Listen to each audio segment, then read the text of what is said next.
We're going to take a moment to recognize Clyde Martz.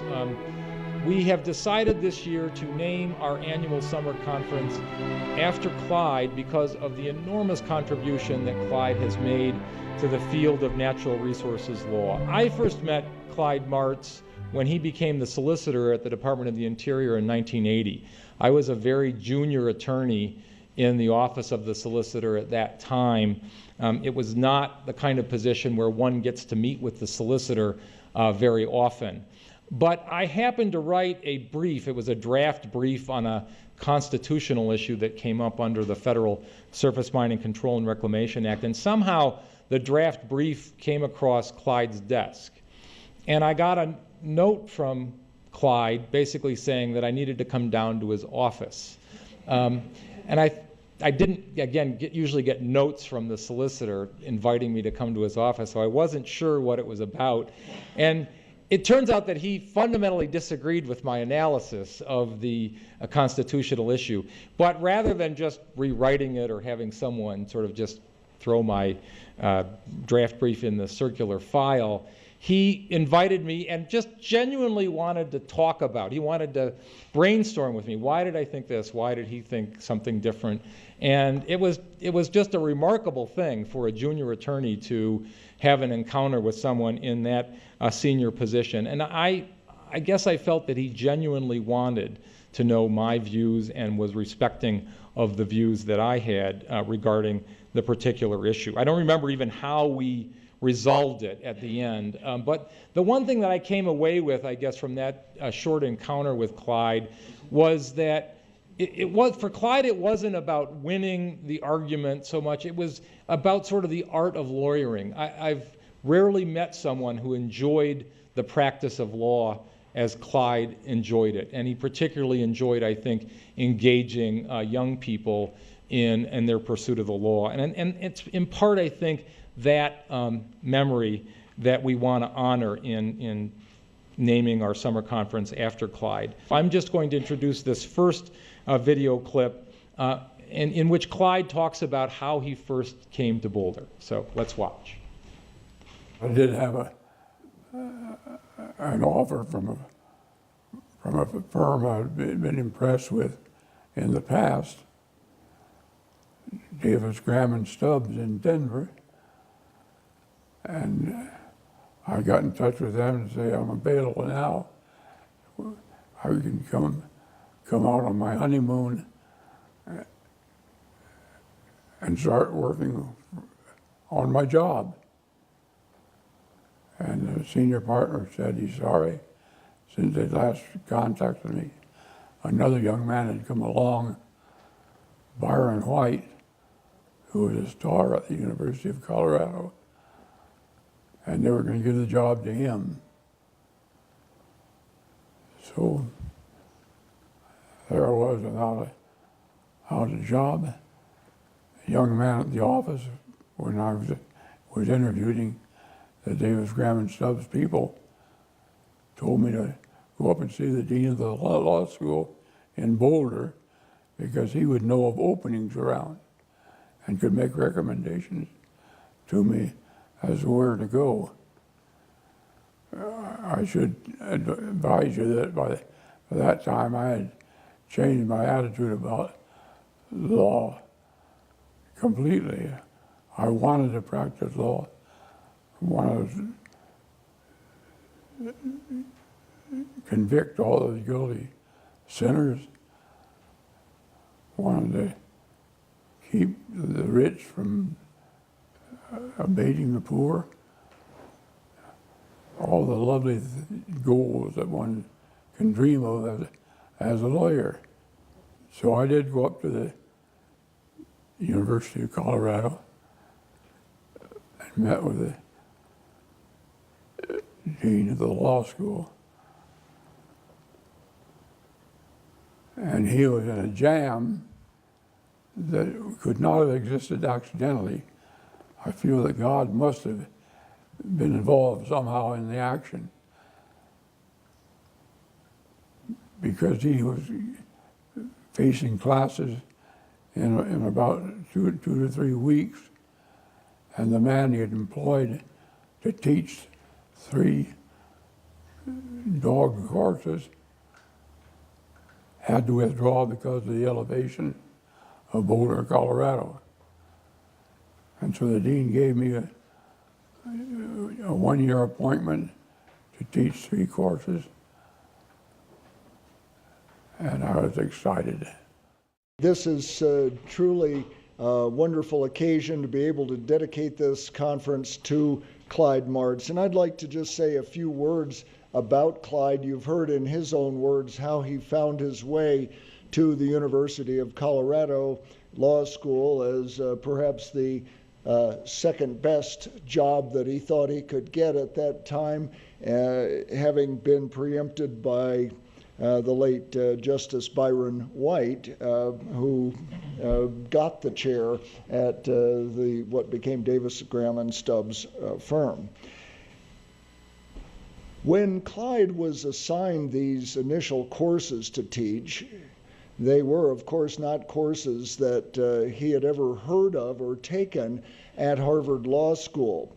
Oil and gas, natural resources, these subjects that are almost synonymous with Clyde himself today, the professional, were unknown to him.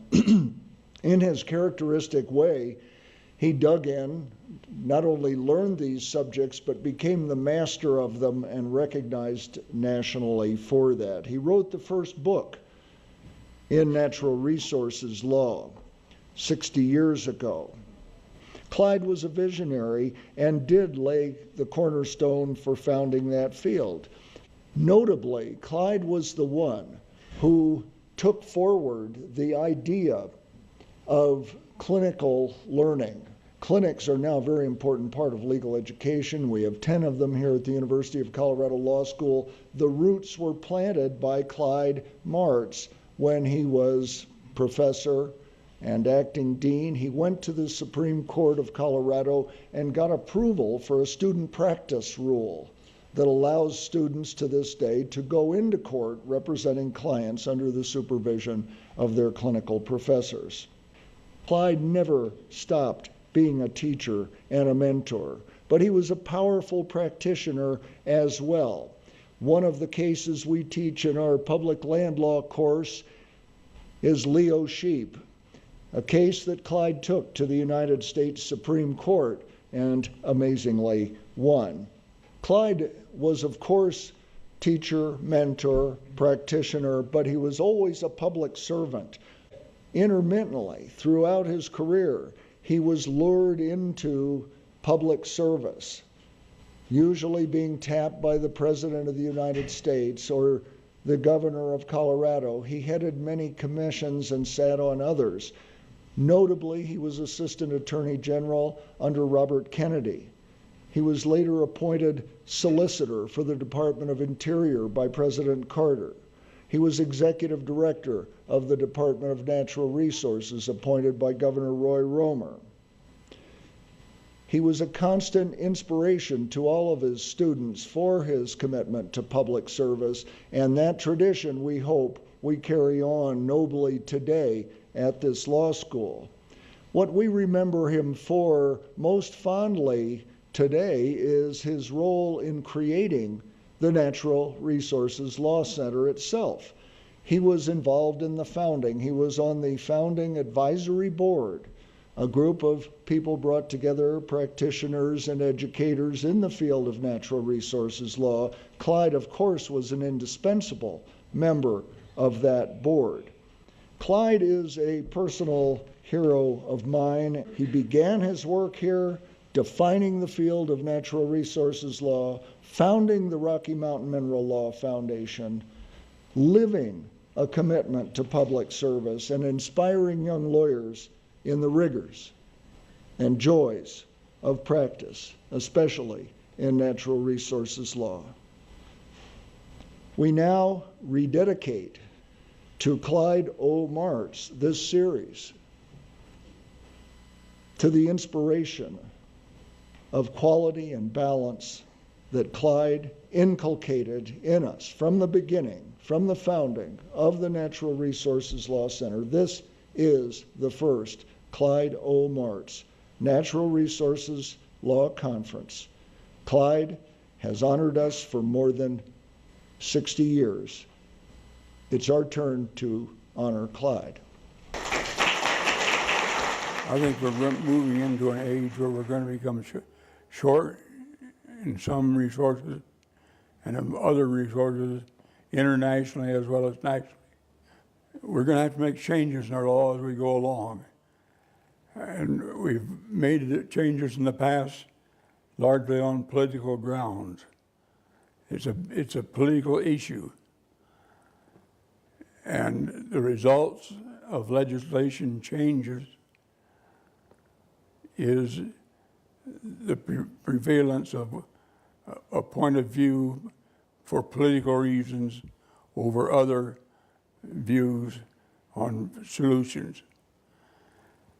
What we now have is a widespread international interest and concern for resource development.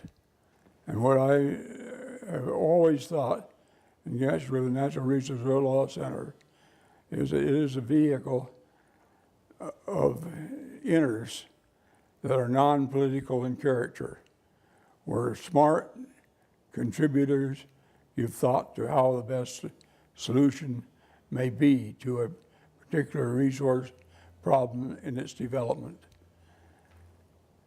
And when they think it through and come up with a non-partisan plan, it has a chance of becoming, seriously becoming, the guide for the future.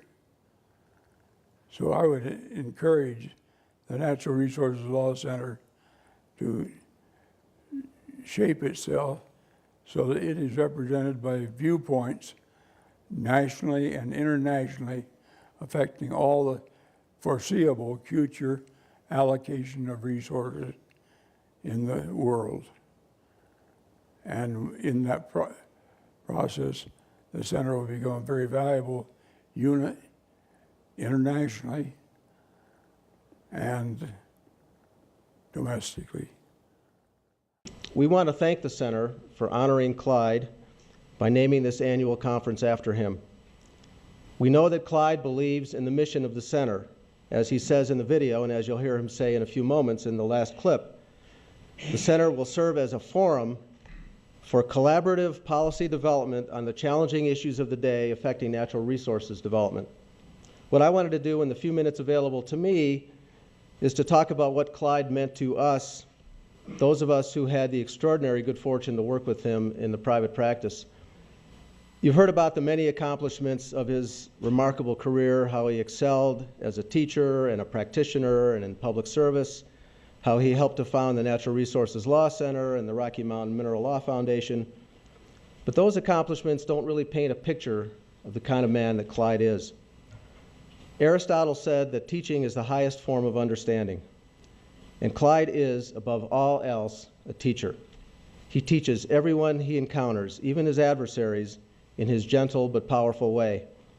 And he brings us all to a higher level of understanding. As a practitioner, where we worked with him, he was without peer. He was, of course, an expert in all the disciplines of natural resources law, and his practice reflected that broad reach.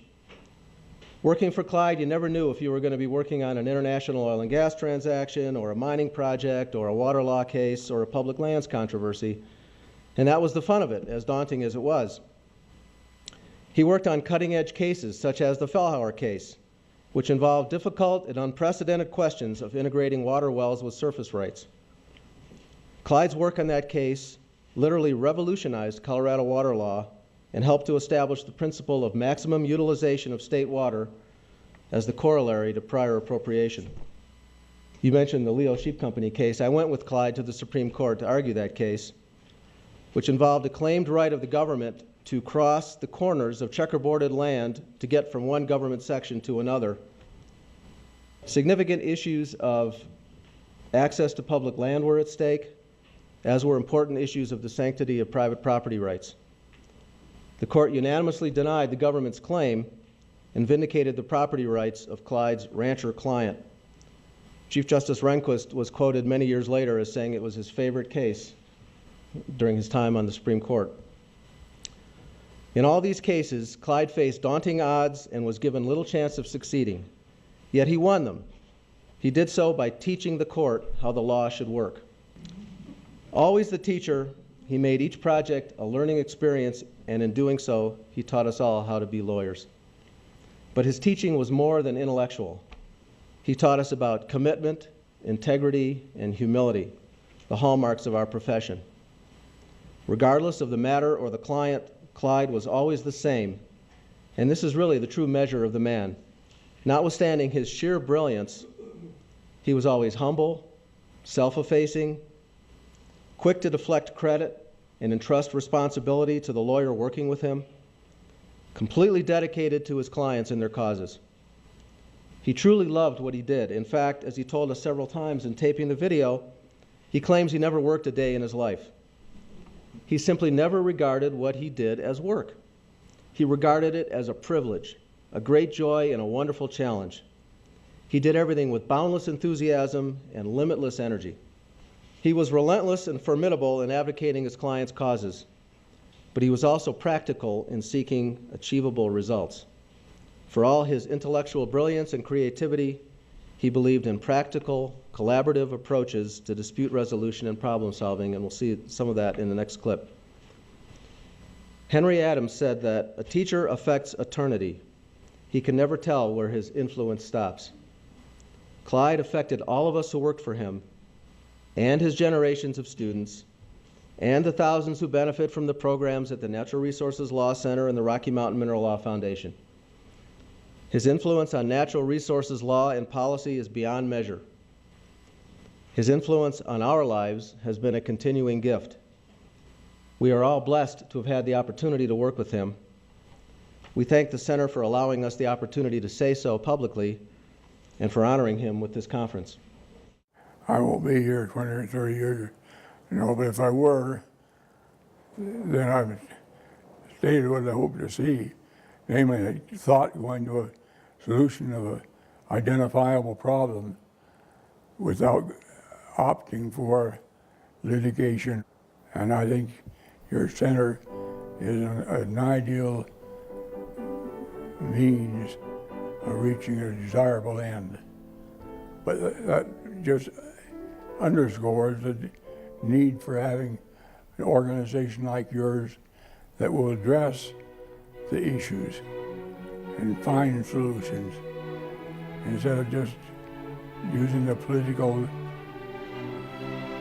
goal of saying that the proposal is by Party A and we're Party B, let's get after it. I hope to be here to see the achievements that you all make. You've got a challenging road ahead. Thank you.